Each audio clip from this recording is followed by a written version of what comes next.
കേരള സിംഹം അഥവാ പഴശ്ശിരാജ അദ്ദേഹവും അദ്ദേഹത്തിന്റെ പടയാളികളൊക്കെ ആയിട്ട് തന്റെ പ്രതാപകാലത്ത് വേട്ടയാടിക്കൊണ്ടിരിക്കുകയാണ്.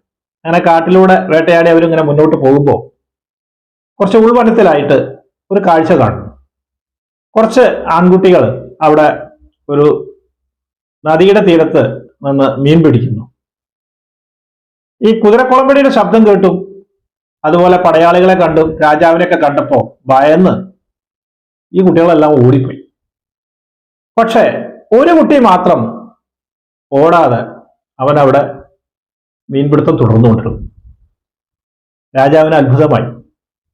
അവനോട് ചോദിക്കുന്നു, ഇത്രയും കുട്ടികളൊക്കെ ഞങ്ങളെ കണ്ട് ഭയപ്പെട്ട് ഓടിപ്പോയി, പക്ഷെ നീ മാത്രം എന്തുകൊണ്ട് ഓടാതെ ഇപ്പോഴും മീൻ പിടിച്ചുകൊണ്ടിരിക്കുന്നു?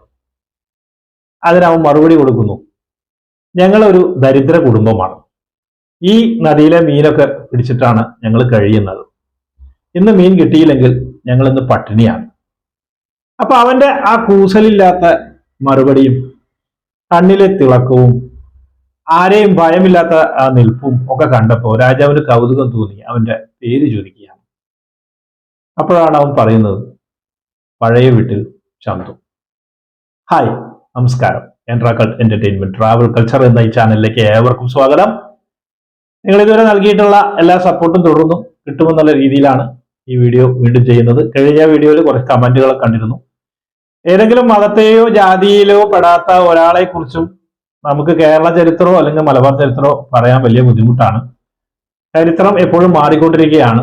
ഇന്ന് കിട്ടിയ വസ്തുതകൾ ചിലപ്പോൾ നാളെ അത് നുണയായിരിക്കാം, വേറെ പുതിയ തെളിവ് വരുമ്പോൾ അത് സത്യമായിരിക്കാം. ആ ഒരു രീതിയിൽ കാണുക എല്ലാ കാര്യങ്ങളും. അതുകൊണ്ട് നമ്മൾ ജാതിയെയോ അല്ലെങ്കിൽ മതത്തെയോ പ്രൊമോട്ട് ചെയ്യാനോ അല്ലെങ്കിൽ അതിനെ ഇകഴ്ത്താനോ വേണ്ടിയല്ല വീഡിയോ ചെയ്യുന്നത് എന്നുള്ളത് എൻ്റെ പ്രിയ സുഹൃത്തുക്കൾ ആദ്യം മനസ്സിലാക്കുക. പറയുന്ന വസ്തുതയിൽ കാര്യമുണ്ടെങ്കിൽ അത് ഉൾക്കൊള്ളുക, ഇല്ലെങ്കിൽ നിങ്ങൾക്ക് വിമർശിക്കാം. അപ്പൊ നമുക്ക് കണ്ടിന്യൂ ചെയ്യാം. കാരണം വല്ലാതെ വലിച്ചു നീട്ടുന്ന ഒരു പരിപാടി വേണ്ടാച്ചിട്ടാണ്. അപ്പൊ കുറച്ചുകൂടി കാര്യങ്ങൾ പറയാനുണ്ട്, അത് പിന്നെ പറയാം. ഇതിലെ പഴശ്ശിരാജ ഈ കുട്ടിയോട് ഇങ്ങനെ ചോദിച്ചപ്പോ പഴയ വീട്ടിൽ ചന്തു, അദ്ദേഹത്തിന്റെ ജാതിയെ കുറിച്ച് വ്യക്തമായിട്ട് നമുക്ക് അറിയില്ല, എങ്കിലും അദ്ദേഹം കുറച്ച് താഴ്ന്ന ജാതിയാണ് എന്ന രീതിയിലാണ് നമുക്ക് കിട്ടുന്ന രേഖ. ഇന്ന് പറയുന്ന ഈ കാര്യങ്ങൾക്ക് 100% ആധികാരികമായ സോഴ്സ് ഉണ്ട്, ചരിത്രമാണ് പറയുന്നത്. അപ്പോൾ നമ്മുടെ കൾച്ചറിനോട് ബന്ധപ്പെട്ട കാര്യങ്ങളാണ് ഇത്. അതുകൊണ്ട് തന്നെ നിങ്ങൾക്ക് വേണമെങ്കിൽ ഇത് മറ്റുള്ളവർക്ക് ഷെയർ ചെയ്ത് കൊടുക്കാം. ഞാനിതിന്റെ ഓതറൈസ്ഡ് അതിന്റെ സോഴ്സ് ആയി തന്നെ പറയാം. ഒന്ന്, കേരള സിംഹം എന്ന പുസ്തകത്തിൽ അതിനെ KM പണിക്കർ ഇതിനെക്കുറിച്ച് പരാമർശിച്ചിട്ടുണ്ട്, അതിൽ എടുത്തിട്ടുണ്ട്. പിന്നെ ഒന്ന്, മലബാർ മാനുവലിൽ വില്യം ലോഗൻ കുറച്ച് ഭാഗം പരാമർശിച്ചിട്ടുണ്ട്. പേജ് 438, 39, 40 ഒക്കെ ഉണ്ട്. അതായത് 30 പോലെ തന്നെ ഉണ്ട് പല കാര്യം പഴശ്ശിരാജയെ കുറിച്ച് പറയുന്നതിൽ. അതിൽ കുറച്ച് അദ്ദേഹം പഴശ്ശിരാജയെ റബൽ ലീഡർ എന്ന രീതിയിലാണ് അതിൽ കാണിച്ചത്. ബ്രിട്ടീഷുകാരാണല്ലോ, അവർ സ്വാഭാവികമായിട്ട് അങ്ങനെ ചെയ്യുള്ളൂ. പിന്നെ അതുപോലെ തന്നെ നമുക്ക് ആർതറിന്റെ, അതായത് ആർതറിന്റെ ബുക്കിന്റെ അതിന്റെ പേര് പറയുകയാണെങ്കിൽ സപ്ലിമെന്ററി ഡിസ്പാച്ചസ് ഓഫ് ആർതർ വെല്ലസ്ലി, 1858 അത് എഡിറ്റ് ചെയ്തിരിക്കുന്നത്. അതിലും ഇന്നും കുറച്ച് കാര്യങ്ങൾ കിട്ടിയിട്ടുണ്ട്. അപ്പൊ അത് ഈ പഴയ വീട്ടിൽ ചന്തു എന്നുള്ളതിന് പയ്യ വീട്ടിൽ ചന്തു എന്നാണ് അദ്ദേഹം അഭിസംബോധന ചെയ്തിരിക്കുന്നത്. അതിനെക്കുറിച്ച് നമ്മളിവിടെ പറയുന്നുണ്ട്. എന്തായാലും പഴശ്ശിരാജ ഏകദേശം അദ്ദേഹം സ്വന്തം മകനെ പോലെയാണ് ഈ ബാലനെ പിന്നീട് കാണുന്നത്. കാരണം ഒരു കൗതുകത്തിന് കൊണ്ടുപോയതാണെങ്കിലും അവന്റെ ആ പഠിക്കാനുള്ള മിടുക്കും അഭ്യാസത്തിലുള്ള പ്രാവീണ്യവും ഒക്കെ കണ്ടപ്പോ അദ്ദേഹം തന്റെ സൈന്യത്തിന് ഒരു മുതൽക്കൂട്ടാകും. തനിക്ക് ഒരു സമയത്ത് തന്റെ പിൻഗാമിയാകാൻ യോഗ്യതയുള്ള ഒരാളായിട്ട് പോലും അദ്ദേഹം ഈ പഴയ വീട്ടിൽ ചന്തുവിനെ കണ്ടിരുന്നു. അതിനെ അദ്ദേഹം ഉയർത്തിക്കൊണ്ടുവരികയാണ്. അതായത് നല്ല ഭക്ഷണവും നല്ല സുഖസൗകര്യമുള്ള കാര്യങ്ങളും ഒക്കെ കിട്ടുന്നു. അപ്പോ ഇങ്ങനെ ഈ പ്രാവീണ്യത്തിന് വളരെ ഉന്തി വരുമ്പോ രാജാവിന്റെ കൂടെ എല്ലാ കാര്യങ്ങൾക്കും കൂടെ നിൽക്കുന്നത് പഴയ വീട്ടിൽ ചന്തുവാണ്. അപ്പോൾ അദ്ദേഹത്തിന് ഒരു നല്ലൊരു പൊസിഷൻ കൊടുക്കണമെന്ന് ആഗ്രഹമുണ്ട്. അപ്പൊ അന്ന് ഉണ്ടായിരുന്ന അമ്പു ആണെങ്കിലും തലക്കൽ അതുപോലെ തന്നെ മറ്റ് കണ്ണവത്ത് ശങ്കരൻ ഇങ്ങനെയുള്ള ആൾക്കാരൊക്കെ ഉണ്ടെങ്കിൽ, അമ്പു പറയുന്നത് കൈതേരി അമ്പുവാണ് കേട്ടോ. അങ്ങനെയുള്ള ആൾക്കാരുടെയൊക്കെ ആ പൊസിഷനിലേക്ക് കിട്ടണമെങ്കിൽ അദ്ദേഹത്തിന് ഒരു ഉയർന്ന സ്ഥാനം കൊടുക്കണം എന്നുള്ളത് കൊണ്ട് അദ്ദേഹത്തിന് ദത്തെടുക്കാൻ വേണ്ടി ഒരു കുടുംബത്തിനെ സമീപിക്കുന്നു. ആ കുടുംബം എന്ന് പറയുന്നത് പാടുവിലായിലെ, അതായത് അഞ്ചരക്കണ്ടിയിലുള്ള പാടുവിലായിലുള്ള പൊൻമിലേരി കോറോത്ത് ഒരു നമ്പ്യാർ കുടുംബമാണ്. വളരെ അരിസ്റ്റോക്രാറ്റിക് ആയിട്ടുള്ള കുടുംബമാണ്, വളരെ പഴക്കമുള്ള കുടുംബമാണ്. അവിടെ ആന്തരികൾ ഉണ്ടായിരുന്നില്ല. ആ ആന്തരികൾ ഇല്ലാത്തത് കൊണ്ട് അവിടെയുള്ള ഉണ്ണിയമ്മയോട് അദ്ദേഹത്തിന്, അതായത് അവിടെ അദ്ദേഹത്തിന് ദത്തെടുത്തിട്ട് പിന്നീട് ഈ കൈതേരി അമ്പുവിന്റെ സഹോദരിയായ ഉണ്ണിയമ്മയെ കല്യാണം കഴിച്ചു കൊടുക്കുകയാണ്. അപ്പൊ അദ്ദേഹത്തിന് ഓൾറെഡി ഒരു നായർ പരിവേഷം വരുന്നു. അങ്ങനെ പഴയ വീട്ടിൽ ചന്തു പൊന്മിലേരി ചന്തു നമ്പ്യാരായിട്ട് മാറുകയാണ്. ഈ പൊന്മിലേരിക്ക് ഒരുപാട് പ്രാധാന്യങ്ങളുണ്ട് കേട്ടോ, അത് ഞാൻ പറയാം. കാരണം പഴയ ചേര രാജാക്കന്മാരുടെ ചേരപ്പെരുമാൾ പോകുന്ന സമയത്ത് അദ്ദേഹത്തിന്റെ കൂടെ ഉണ്ടായിരുന്ന കാര്യക്കാരായിട്ടുള്ള ഒരു നായര്, അപ്പൊ ഒരു ദിവസം പോകുന്ന സമയത്ത് ചേരമാൻ പെരുമാൾ വാളെടുക്കാൻ മറന്ന് അദ്ദേഹം ഈ കാര്യക്കാരെ പറഞ്ഞയച്ചിട്ട് ആ വാളെടുക്കാൻ വേണ്ടി പറഞ്ഞയക്കുന്നു. അങ്ങനെ വാളെടുക്കാൻ വേണ്ടി അദ്ദേഹം അവിടെ ചെന്നപ്പോ, ഇതൊരു ഐതിഹ്യം കൂടി ആയിട്ടാണ് അത് കൊടുത്തിരിക്കുന്നത്. അതുകൊണ്ട് എനിക്ക് വായിച്ച കാര്യം നിങ്ങൾക്ക് പറഞ്ഞു തരുന്നു, അത്ര മാത്രമേ ഉള്ളൂ. അതൊരു ഐതിഹ്യമാണ്, ഈ കുടുംബത്തിന്റെ ഒരു ഐതിഹ്യത്തിൽ ബന്ധപ്പെടുത്തിയിട്ടാണ്. അപ്പൊ ഇത് പറയാതിരിക്കാൻ നിവൃത്തിയില്ല, അതുകൊണ്ടാണ്. അപ്പൊ അതുകൊണ്ട് അങ്ങനെ ആ വീട്ടിലേക്ക് ചെന്ന് നോക്കുമ്പോൾ ഇയാളുടെ പെരുമാളിന്റെ ഭാര്യ അവിടെ ഈ വാള് അവരുടെ കയ്യിലാണ്, വാൾ എടുക്കണം തോന്നി. പക്ഷെ ഈ കാര്യക്കാരന്റെ ആ ഒരു ഭംഗിയും അത് ആകാരവഴും ഇതൊക്കെ കണ്ട് അവർക്ക് ഇയാളിൽ മോഹം തോന്നിയിട്ട് ചില കാര്യങ്ങൾ നിറവേറ്റി കൊടുക്കാൻ ആഗ്രഹിക്കുമെങ്കിലും കാര്യക്കാരൻ അദ്ദേഹം നല്ല രാജാവിനോട്, അതായത് പെരുമാളിനോട് സത്യസന്ധത പുലർത്തുന്ന ആളായതുകൊണ്ട് ഇതിനൊന്നും വഴങ്ങിയില്ല. ആ ഒരു കാരണം വന്ന് പെരുമാൾ തിരിച്ച് വരുന്ന ശബ്ദം കേട്ടിട്ടാണോ അല്ലെങ്കിൽ പെരുമാളിന്റെ അയാള് കാത്ത് നിൽക്കുന്നത് കൊണ്ടാണോ എന്താണെന്നറിയില്ല, ഈ സ്ത്രീ പെട്ടെന്ന് ശരീരത്തിന്റെ മുകളിൽ അവിടെയും ഇവിടെയൊക്കെ വാളുകൊണ്ടൊക്കെ ഒരു മുറിവൊക്കെ ഉണ്ടാക്കി ബഹളം കൂട്ടി ആൾക്കാരെ വിളിച്ചു കൂട്ടി കാര്യക്കാര് തന്നെ ഉപദ്രവിക്കാൻ വന്നതാണ് എന്ന് പറഞ്ഞ് പെരുമാളിനെ വിളിച്ചു കൊണ്ടുവന്നു. പെരുമാള് ഭാര്യ പറയുന്നത് പരിപൂർണമായിട്ട് അങ്ങ് വിശ്വസിക്കുന്നു. അങ്ങനെ ഈ കാര്യക്കാര് പറയുന്നതൊന്നും കേൾക്കാതെ അദ്ദേഹത്തിനെ വെട്ടി. തല വെട്ടിയപ്പോ തലയില് ആ ഒരു ശബ്ദം പുറത്തേക്ക് വന്നു. അതായത് പെൺചൊല്ല് കേട്ട പെരുമാളെ മക്കത്ത് പോയി തൊപ്പിയിട് എന്നൊരു വാക്ക് കേട്ടു അത്ര. അങ്ങനെ അത്ര പെരുമാള് മക്കത്ത് പോയത് എന്നൊക്കെ ഒരു ഐതിഹ്യമുണ്ട്. അത് ഐതിഹ്യമാണ്. അതിനെക്കുറിച്ച് കമന്റ് പറഞ്ഞ് എന്നെ അടുത്തേക്ക് കൊണ്ടുവരേണ്ട, അതിന് പറഞ്ഞു അത്ര. അങ്ങനെ ഉള്ള ഒരു കുടുംബമാണ്. പിന്നീട് ഈ കാര്യക്കാർ അവരവിടുന്ന് മാറി 3 കുടുംബങ്ങളായിട്ട് താമസിച്ചു. അതില് ചന്ദ്രോത്ത്, അരയേടത്ത്, അതുപോലെ കോറോത്ത്, ഇങ്ങനെ 3 ഫാമിലി ആയിട്ട് വന്നു. അതിലൊരു പെൺകുട്ടിക്കാണ് അവിടുത്തെ ഒരു ക്ഷേത്രമുണ്ട്, പാടുവിലാകാവില്ലേ, പാടുവിലക്കാവ്, അതുപോലെ എന്താ പറയാ ദൈവത്താൻ ക്ഷേത്രം, അതിന്റെ ഊരായ്മയൊക്കെ അവർക്ക് കിട്ടി. അങ്ങനെ വന്ന് അതിൽ കൊടുത്ത ടൈറ്റിലാണ് നമ്പ്യാർ എന്നൊക്കെയാണ് പറയുന്നത്. പലരുടെ ചർച്ച ചെയ്തായിരുന്നു നമ്പ്യാർ ആരാണെന്ന്. അങ്ങനെ അത് കണ്ടു ഞാൻ അതിൻ്റെ ഉള്ളിൽ. അതൊരു ഐതിഹ്യം, അത് അവിടെ വിട്ടെ, വിഷയത്തിൽ നിന്ന് മാറിപ്പോയി എന്നൊരു സംശയം അല്ലെ. വീണ്ടും നമുക്ക് തിരിച്ച് പഴയ വീട്ടിൽ ചന്തുവിലേക്ക് തന്നെ വരാം. ആ പഴയ വീട്ടിൽ ചന്തു മാറിയിട്ട് ഇപ്പോ പൊന്മിലേരി ചന്തു നമ്പ്യാരായി. അപ്പൊ ഈ കൈതേരി അമ്പു എന്ന് പറയുന്നത് വളരെ വിശ്വസ്തനായ രാജാവിനെ, ഈ പഴശ്ശിരാജാവിന്റെ പ്രത്യേകതയുണ്ട്.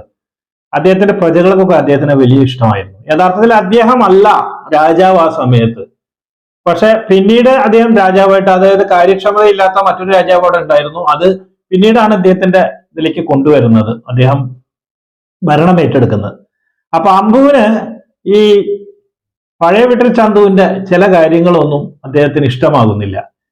ചില സമയങ്ങളിൽ ഈ അമ്പുവിന്റെ, അതായത് പഴയ വീട്ടിലെ ചന്തുവിന്റെ സ്വഭാവത്തിൽ ചില മാറ്റങ്ങൾ അദ്ദേഹം ശ്രദ്ധിച്ചു. പ്രത്യേകിച്ച് ഈ പണം കാണുമ്പോൾ അദ്ദേഹത്തിനൊരു പ്രത്യേകം ഒരു ആർത്തി തോന്നുന്നുണ്ട്. പക്ഷെ എങ്കിലും അദ്ദേഹം സത്യസന്ധത പുലർത്തുന്നുണ്ട് പഴയ വീട്ടിൽ ചന്തു ആദ്യ കാലഘട്ടങ്ങളിൽ. രാജാവിന്റെ ഒപ്പം പോവുക മാത്രമല്ല, അദ്ദേഹം ടിപ്പു സുൽത്താനെതിരെയുള്ള പടനീക്കത്തിലൊക്കെ വളരെയധികം വീരകൃത്യങ്ങൾ ചെയ്യുന്നുണ്ട്. അതില് പഴശ്ശി രാജാവിന് വളരെയധികം മതിപ്പ് തോന്നുന്നുണ്ട് പഴയ വീട്ടിൽ ചന്തുവിനോട്. പിന്നീട് ഇയാള് ഇത് സ്വയം പുകഴ്ത്തി നടക്കുന്ന ഒരു സ്വഭാവവും ഈ ചന്തുവിനുണ്ടായിരുന്നു. അങ്ങനെ അദ്ദേഹത്തിനെ കാര്യക്കാരായിട്ട് നിയമിക്കണം എന്നുള്ളത് കൊണ്ടാണ് അദ്ദേഹത്തിന് ഈ നമ്പ്യാർ എന്നുള്ള പട്ടം കൊടുത്ത് കൊണ്ടുവന്നത്. അങ്ങനെ കോട്ടയത്തിന്റെ ഒരു ഭാഗം ഇതിന്റെ റവന്യൂ കാര്യങ്ങളൊക്കെ അദ്ദേഹം ഇയാളാണ് ഏൽപ്പിക്കുന്നത്. പഴശ്ശിരാജ ചന്തുവിനെ ഏൽപ്പിക്കുന്നു. അവിടെ അമ്പു ഉണ്ട്. അമ്പുവിനെ സംബന്ധിച്ചിടത്തോളം അദ്ദേഹവും സഹായിക്കുന്നുണ്ട്. കുറച്ച് കഴിയുമ്പോഴാണ് ഇതിലെ യഥാർത്ഥ വില്ലൻ എന്ന് പറയാം അല്ലെ, യഥാർത്ഥ വില്ലൻ കടന്നു വരുന്നുണ്ട്. യഥാർത്ഥ വില്ലനായിട്ട് ഇവിടെ വരുന്നത് രവിവർമ്മയാണ്. അപ്പൊ ഈ രവിവർമ്മ എന്ന് പറയുന്നത് വീരരവിവർമ്മ, അദ്ദേഹമാണ്, അമ്മാവനാണ്. അദ്ദേഹത്തിന് കാര്യക്ഷമത കുറവാണെങ്കിലും അധികാരത്തിൽ വലിയ മോഹമായിരുന്നു. ഈസ്റ്റ് ഇന്ത്യ കമ്പനിയായിട്ട് അദ്ദേഹം ചേർന്ന് അദ്ദേഹം ഈ പഴശ്ശിരാജ ഏത് സമയത്തും യുദ്ധത്തിൽ ഏർപ്പെട്ടുകൊണ്ടിരിക്കുന്നതുകൊണ്ട് ഇവിടെ ശ്രദ്ധിക്കാൻ പറ്റുന്നില്ല. അതുകൊണ്ട് ഈ ഈസ്റ്റ് ഇന്ത്യ കമ്പനിയുടെ ഒപ്പം ചേർന്ന് കോട്ടയം ആ രാജ്യം അത് പിടിച്ചെടുക്കുന്നത് വീരരവിവർമ്മയാണ്. അങ്ങനെ പേര് വീരരവിവർമ്മയാണെങ്കിലും വീരനൊന്നും ആയിരുന്നില്ല ഈ നമ്മൾ ചരിത്രം നോക്കുമ്പോൾ. അദ്ദേഹത്തിന് പക്ഷേ ഈ ബ്രിട്ടീഷുകാരെ ഇയാളെ ഉപയോഗിക്കുകയായിരുന്നു. വലിയൊരു സംഖ്യ കപ്പം കൊടുക്കണം. ആ കപ്പത്തിന് വേണ്ടിയിട്ട് അദ്ദേഹം ചെയ്യുന്ന ഒരു മാർഗം എന്ന് പറയുന്നത് അവിടെ നിന്ന്, അതായത് ഈ കർഷകരുടെ കയ്യിൽ നിന്ന് പണം പിരിച്ച് കൊടുക്കണം. അപ്പൊ അന്ന് ഉള്ള ടാക്സ് ഒക്കെ 4ഉം 5ഉം ഇരട്ടി നികുതി പിരിക്കാൻ വേണ്ടിയിട്ട് ചന്തുവിനെയാണ് ഏൽപ്പിക്കുന്നത്. ചന്തുവിന് ആദ്യം വരുത്തിക്ക് കിട്ടുന്നില്ല, പക്ഷെ ചില മോഹങ്ങളൊക്കെ കൊടുക്കുന്നത് വീരരവിവർമ്മയാണ്.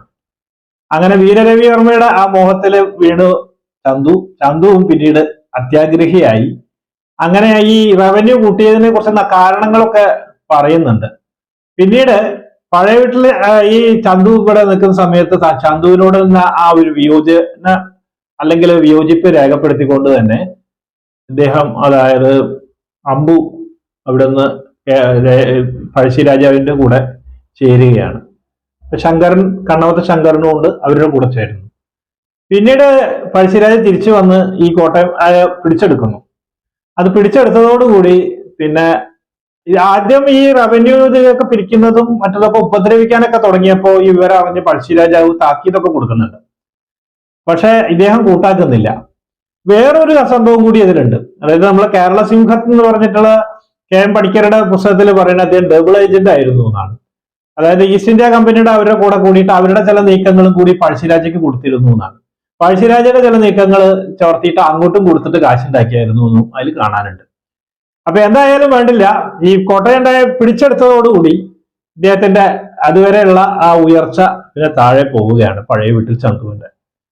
അങ്ങനെ പഴയ വീട്ടിൽ ചന്തു പിന്നെ നിൽക്കക്കളിയില്ലാതെ അദ്ദേഹം പോകുമ്പോൾ കുറച്ച് ക്രിമിനൽസിനെയൊക്കെ വെച്ച് അദ്ദേഹം പിന്നീട് കുറച്ച് കാര്യങ്ങൾ, അതായത് കുറച്ച് ഗുണ്ട സംഘങ്ങൾ അല്ലെങ്കിൽ ഇവരെ വെച്ച് പിരിക്കാനും ആളുകളെ ഉപദ്രവിക്കാനൊക്കെ തുടങ്ങി.